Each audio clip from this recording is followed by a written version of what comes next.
né? E aqui outro exemplo também, né, que é exatamente o do pau-rosa, né, que é uma espécie da Amazônia, né, se não tomar cuidado, ela vai estar desaparecendo, porque realmente a indústria cosmética, né, cosmética de alto, né, da Chanel, a exploração de toda a essência do Chanel vem dessa espécie brasileira da Amazônia que está desaparecendo. Ou seja, entra na vulnerabilidade. Então, a dimensão de vulnerabilidade hoje ela tem que ser compreendida dentro do aspecto humano, mas também dentro do aspecto, né, da visão da criação como um todo.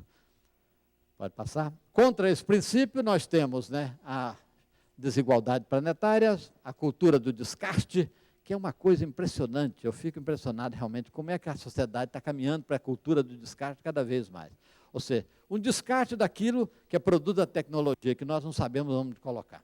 Não sabemos. Não sabemos. O volume de lixo hoje produzido da tecnologia é enorme, né? E a natureza não é capaz de absorver isso dentro de uma escala de tempo, né, curta. Tem que ser uma escala muito longeva. Mas está aí o lixo, né? E essa mesma cultura do descarte se aplica à realidade humana. Seres humanos, muitas vezes, né, são colocados, né, em segundo plano, né? Essa cultura também do descarte se vai na vulnerabilidade do próprio ecossistema, né? Os ecossistemas, porque são seres, né, que às vezes não têm a capacidade de dar uma resposta mais imediata e acaba, né, pela ambição humana, caindo realmente, né, num processo devastador, e com isso nós estamos destruindo a casa comum. E aquilo que diz o Papa Francisco, nós estamos mutilando a obra da criação, mutilando. A palavra é forte. Muito bem. Ética da mística criacional. Aqui realmente tem uma dimensão que a gente não está muito acostumado com isso, mas eu acho que a nova mentalidade do mundo está caminhando por aí. Eu vejo pelos alunos novos. Não está muito acostumado com isso, mas eu acho que a nova mentalidade. Então, eu acho que a cultura nova que está se formando, a geração futura, ela terá muito mais abertura para essa dimensão, que é exatamente, né, é uma dimensão, eu diria, de compreensão das coisas, a inteligibilidade maior, usando a expressão aristotélica, das coisas que faz parte do nosso mundo, né? E o Papa Francisco acentua muito isso. Cada criatura é um objeto de ternura de Deus, né? O Criador está presente no mais íntimo de cada coisa. Cada espécie tem um valor em si mesmo, independente da utilidade que nós humanos damos. Independente, né? E assim, eu diria que é uma visão que nós temos que ter isso, uma visão, eu diria, mais sistêmica, mais holística, mais cósmica, que eu acho que é fundamental para entender um pouco essa chamada mística criacional. Pode passar? Contra esse princípio, mutilação da obra do Criador, as interpretações incorretas de dominar e ser dono absoluto da terra e das criaturas, né? É uma coisa impressionante. Quer dizer, nós vivemos aqui no Brasil um predomínio da cultura fundamentalista, que não tem essa visão, né? Pelo contrário, quer dizer, faz uma leitura, uma interpretação hermenêutica extremamente rasa, né, e incorreta, e muitas vezes dá realmente uma dimensão para o ser humano, uma dimensão, eu diria, incorreta mesmo, né, da realidade, né? A dimensão de dominar, por exemplo, é tipicamente essa, não é? Porque o que aparece na Escritura, no hebraico, dominar, não significa apropriar, ser dono, proprietário, nada disso. Significa você ser administrador, ser zelador, ser jardineiro. Ou seja, esse é o nosso papel no planeta. Nós somos cuidadores da criação, guardiães da criação, né? Então, essa dimensão eu acho que é muito importante, porque nós vivemos também na cultura das rupturas, né? Essas rupturas não são rupturas só passadas, são presentes, né? É a ruptura do homem em relação a Deus, né? É a ruptura do homem matando seu irmão, Caim matando Abel, é a ruptura do homem com a natureza no episódio do dilúvio. Ou seja, a história de rupturas, ela acontece. E essa história de ruptura, ela continua ainda nos nossos dias. Nós vivemos uma cultura de ruptura. Por isso, a melhor coisa para combater a ruptura é criar uma cultura da aliança. Não tem dúvida nenhuma. Daí a importância hoje na nossa sociedade de uma cultura da aliança, da união pela diferença, do respeito pela diferença, né? Saber agregar realmente a diferença. A unidade na pluralidade eu acho que é fundamental, né? Muito bem. A ética da metanoia, ou seja, da mudança de mentalidade. E aqui eu diria não só na metanoia no sentido de mentalidade da mente, mas também do coração. Eu acho muito importante. Eu acredito muito que se o coração, desculpa os cardiologistas aqui presentes, né, e os especialistas também na área de cérebro, mas eu acho que os dois têm que estar muito unidos, porque razão e sensibilidade, né, não pode estar separado, né? Razão e sensibilidade. São duas linguagens fortes que não podem estar separadas. Talvez uma das grandes crises que nós vivemos por causa disso. Nós separamos, né, a razão da sensibilidade. Eu acho que nós temos que buscar um pouco essa integração, essa unidade. Razão e sensibilidade, né? Porque isso é fundamental na chamada decisões éticas da nossa vida. Veja vocês, toda vez que na nossa vida nós temos um momento de decisão, de coisa importante na nossa vida, que nós temos que decidir, o primeiro passo é fazer com que a razão esteja de acordo com a sensibilidade. Santo Inácio já dizia nos exercícios espirituais, se você quer tomar uma atitude na vida, né, a primeira coisa que você deve olhar com cuidado é se a linguagem do seu coração está de acordo com a linguagem da sua razão. Porque muitas vezes pode ser que a razão está dizendo, ótimo, é ir por aí, mas o coração está dizendo, não, não é por aí. E aí você toma atitude e erra, né? Outras vezes vai pelo impulso, a linguagem do coração. Usou pouca razão, quebra a cara. Então eu acho que é fundamental isso, fundamental a tomada de decisão, né? Isso é importante para a ética, é preciso de ter realmente a linguagem, logos e patos, razão e sensibilidade, tem que estar de acordo. Porque quando está de acordo, nós acertamos. Talvez o grande problema ético nosso hoje é porque muitas vezes, né, o coração está dizendo uma coisa e a razão outra, e nós vamos nos perdendo nessas atitudes. Então, eu acho que essa metanoia, que o Papa Francisco chama de conversão ecológica, ela vai muito por aí, né? E ela é importante porque nos ajuda a mudar a hábito, ela nos impede realmente de corrigir realmente aquilo que está errado. Nós temos que ter uma dimensão de conversão, não só pessoal, porque nós vivemos também numa sociedade muito personalista, então tem uma tendência a voltar toda a coisa para a pessoa, esquecer a dimensão, eu diria, mais comunitária da sociedade, que eu acho que é fundamental, né? E o individualismo, infelizmente, é uma praga, uma erva daninha que está tomando conta desse espaço existencial nosso, né? E isso, eticamente, é muito ruim, né? Bem, pode passar? Então, contra esse princípio, nós temos essa falta de limites que nós vivemos, né, que prejudica a sociedade e o meio ambiente, porque é isso, a falta de limite é uma coisa impressionante. Eu vejo como educador, quanto é difícil a gente realmente educar as pessoas para a questão dos limites, né, dos limites. E aí não é uma coisa que depende só de nossa, da escola, depende também da família, né, depende dos valores que as pessoas carregam ou trazem consigo. Então, a educação para o limite eu acho que é fundamental. Depois eu acho que chama atenção aqui algo também que me preocupa muito, que é a cultura da iniquidade. Ou seja, a gente vê as coisas, sabe o que é errado, sabe que não está bem, né? Sabe que devemos reagir diante disso, mas a gente acaba dizendo, né, acostumando e dizendo, é isso mesmo, não posso fazer nada, né?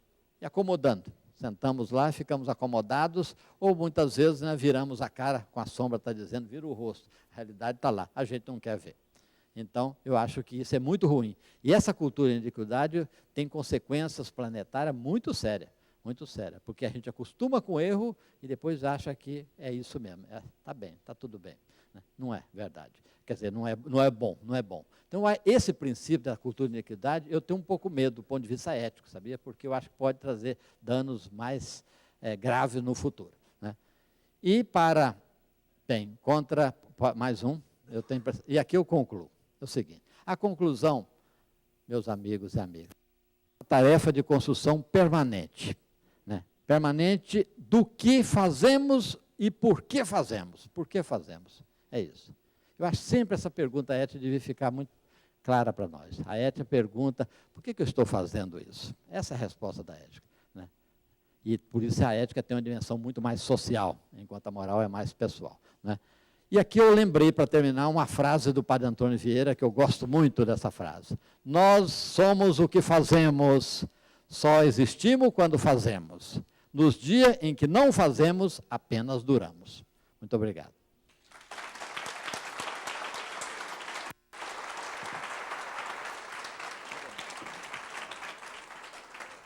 Muito bom, parabéns para Josafá. Professora Daniela Treves é coordenadora aqui do curso de graduação da PUC, toda a graduação, advogada, especialista em Direito, aqui do curso de graduação da palestra do Padre Josafá e da Heloísa, por favor. Antes de vocês irem embora, tem alguns livros aqui a serem distribuídos que eu vou levar lá para trás. Bom, boa noite, né? Eu queria dar um pouco o meu depoimento assim do que nós vemos aqui dentro da universidade, né? Eu acho que vendo, né, essas duas intervenções dessa questão aí do individualismo versus, né, a preocupação com o todo, né? E a gente vê isso muito nos alunos e isso vem muito da escola mesmo, essa fragmentação dos saberes e essa preocupação, né, deles se colocarem, de saber, deles terem uma profissão, eles estão aqui, mas já estão preocupados em sair da universidade, eles mal chegaram, já estão querendo ir embora, né, e nós somos uma ponte, muitas vezes, para o mercado de trabalho, e alguns deles acham que a gente está aqui para atrapalhar, né, essa ida para o estágio, né? E o que a gente vê, né, dentro da universidade, como é que a PUC encara, né, essa sua missão, né, de educar esse jovem que vai ser, na verdade, o profissional, né, que nós estamos colocando no mercado, né? Nós temos nos nossos currículos, né, as disciplinas, né, que fazem parte, né, de todos os currículos, inclusive uma nova, né, que nós acabamos de incorporar, né, de ética socioambiental e direitos humanos, né, onde nós estamos trazendo, né, resgatando esses valores e para além da ética profissional. Isso foi bem interessante o que foi feito, ou seja, em vez de nós termos a disciplina de ética profissional e muito ligada aí à questão do individualismo versus coletivo, em vez da gente estar pensando a ética profissional daquele determinado curso, né, e voltado para aqueles problemas e mais a deontologia mesmo, né, vamos, né, na hora que os alunos estão saindo dos cursos, pensar, né, na missão e no papel que eles têm dentro da sociedade e levar esses valores para a sua vida profissional, né? Então, essa é uma novidade que nós estamos fazendo. Isso foi aprovado e vai estar inserido dentro de todos os currículos a partir, né, do primeiro semestre do ano que vem, né?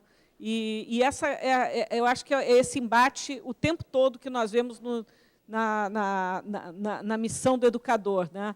Essa tendência para concentrar os saberes e a necessidade da gente expandir e criar currículos interdisciplinares, né, fomentar esse diálogo, né, porque essa é a sociedade que eles vão viver, onde eles vão trabalhar. Eles não vão trabalhar, com raras exceções, né, em sociedades uniprofissionais. Eles vão trabalhar, né, com outros saberes, com outros profissionais, né. Eu acho que é o grande desafio que a gente tem, né, de levar, né, esse jovem, né, que a gente tem o jovem aqui durante 4, 5 anos, nós temos esse desafio e, ao mesmo tempo, essa oportunidade de intervir positivamente naquilo que, eventualmente, a escola ou a família não conseguiram fazer, né. Então, acho que é a grande missão que a gente tenta aqui na PUC, ou seja, o que a gente faz, né, de diferente, né, para justificar que o aluno venha para cá e que ele saia daqui efetivamente ostentando essa marca, né, que a gente deixe uma diferença no profissional. Eu acho que essa é eu acho que é o grande desafio dos educadores como um todo, né, como ensinar um jovem que é diferente do jovem que nós fomos, né, e que vai viver num mundo que ainda não existe, né? Então, essa é a grande, parece um pouco de chavão, mas eu acho que é um pouco isso, né? Essa questão do individualismo, né? E, ao mesmo tempo, a gente vê os coletivos, né? Que agora está muito moderno aqui na pós. Tem o coletivo de mulheres, o coletivo dos jovens negros, né, a tal da coletivo Nuvem Negra, né, o coletivo de mulheres, tudo, eles gostam de se ver na coletividade aí suprimindo o individualismo e, ao mesmo tempo, por outro lado, muitos só estão pensando no seu umbigo e nas suas preocupações. Como é que a gente rompe isso, né? Como é que essa é uma dualidade do jovem, né, e que a gente tem que conviver com isso, né, em sala de aula, fora da sala de aula e na sociedade, né. Seria só um depoimento assim da minha perplexidade.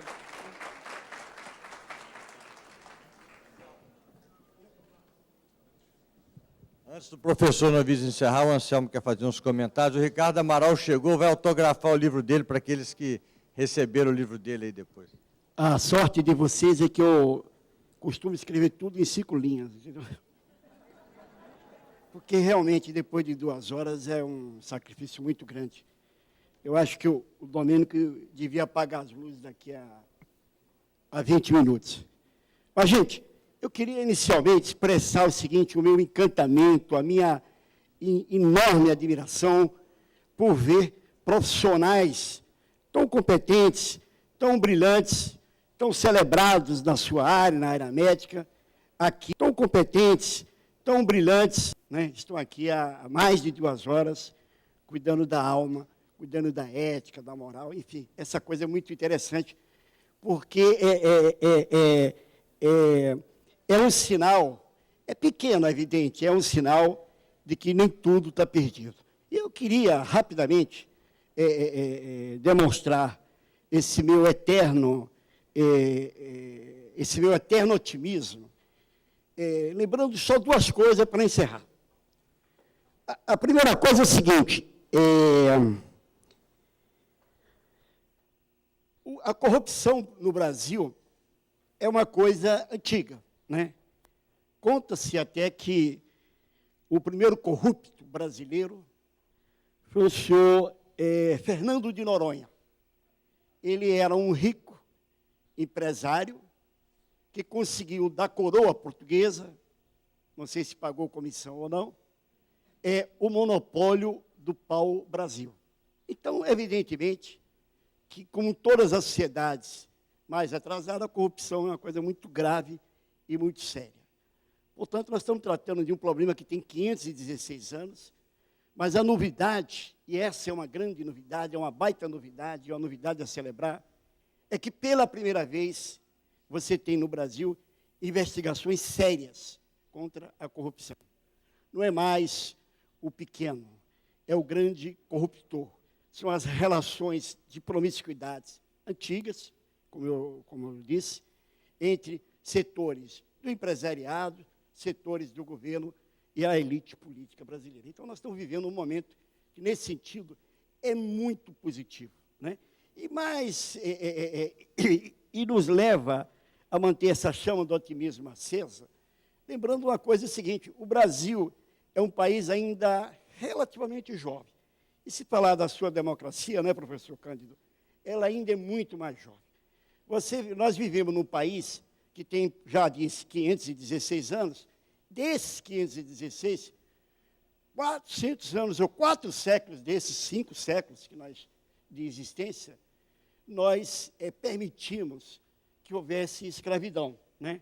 Primeiro se tentou a escravidão indígena e depois a escravidão do negro. Portanto, até um dia desse, a gente se dava ao desplante de ter, ou de poder ter em sua casa, um sujeito que era seu servo e seu escravo. Quer dizer, tem mais estupidez na face da terra, tem mais coisa, mais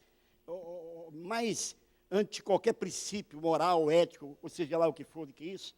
Isso aconteceu até um dia desse.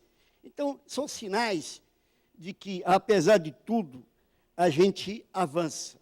E a gente avança, a meu ver e a meu juízo, e vamos avançar mais, ainda dentro desse padrão otimismo, e agora para terminar mesmo, graças a essas tecnologias. Essa tecnologia que nos apresentou agora a gravação do Romero Jucá, essa tecnologia permite apresentar a todos os brasileiros, né, o Brasil, né? Porque, na verdade, muito do que a gente hoje fica indignado, professor, quando as pessoas ficam indignadas naquela sessão da Câmara, com aqueles deputados ali, cada um mais tecnológico, né? Você saiu de casa, imagino que descendo, eu estou filmado, mas eu entrando no meu carro para pegar a Folha de São Paulo no Carrefour, estou sendo filmado. Eu imagino que hoje eu já fui filmado, o Ricardo Amaral, umas 10 vezes. Então, não posso ficar fazendo muita besteira, porque as pessoas estão sabendo.